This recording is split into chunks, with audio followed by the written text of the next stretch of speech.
Welcome to Creative World. In this video, we will solve Chapter 2 exercise problem number 2.49.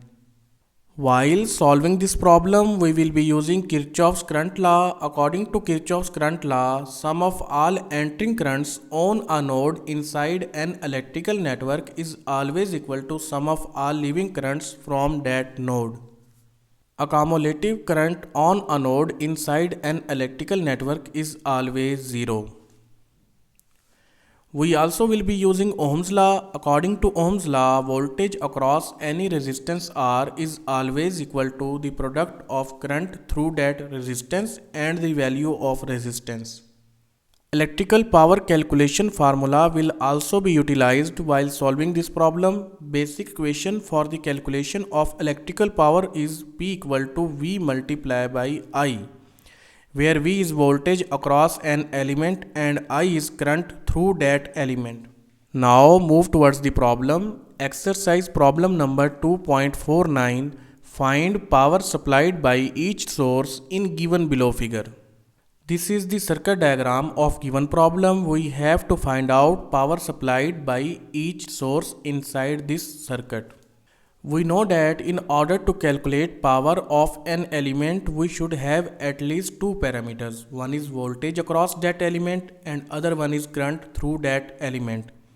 In this case, current through these sources is provided, but voltage across these sources is not provided.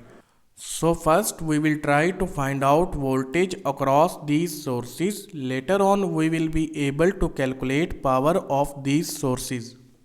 In order to calculate voltage across these sources, we will apply Kirchoff's current law inside this network. This circuit includes two nodes. One is reference or ground node and other node is our point of concerning node. All currents leaving or entering on this node will be taken with the reference of this node.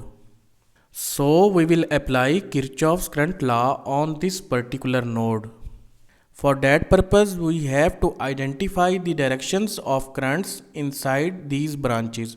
Right now, no direction of current inside these branches is specified. First, we will assume voltage across this circuit with their polarity. Positive sign here on this node and negative sign on this reference or ground node. Now this same voltage will be appearing across all elements because of parallel connection. According to the assumed polarity of voltage, we will identify the direction of current inside these branches. We know that in case of resistive elements, current enters from positive terminal and leaves from negative terminal. So according to this concept, current's direction inside these branches will be upward to downward. Now we have identified the directions of all branches currents, so we will apply Kirchoff's current law on this particular node. First we will write entering currents. In this case only one current is entering on this node, that is 4 milliampere, while rest of all are leaving currents from this node. So leaving current of this branch will be calculated using Ohm's law, that is I equal to V divided by R. In this case voltage V divided by 1 kilo ohm resistance.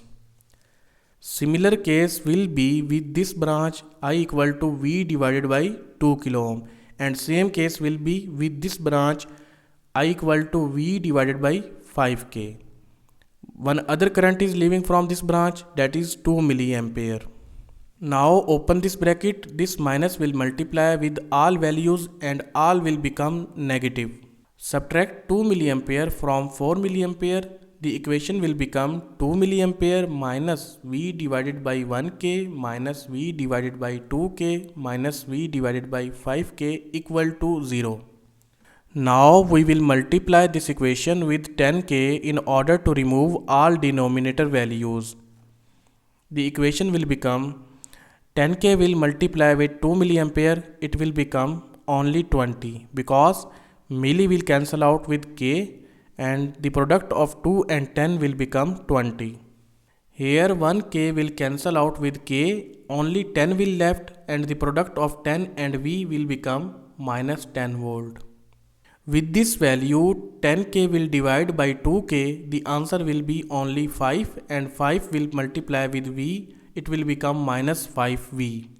At the end 10k will cancel out with 5k, only 2 will left and the product of 2 and v will become minus 2v. Now add these values that include variable v together.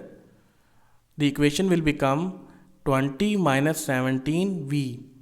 Place minus 17v on the other hand side of equal. The equation will become 20 equal to 17v.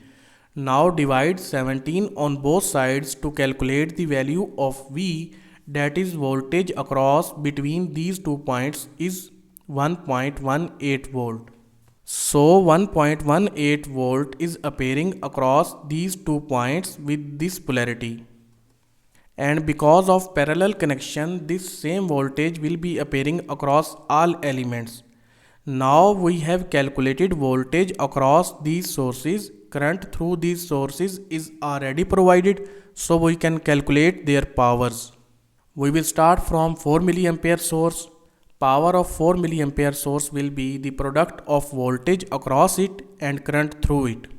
Voltage across this source is 1.18 volt and current through it is minus 4 milliampere.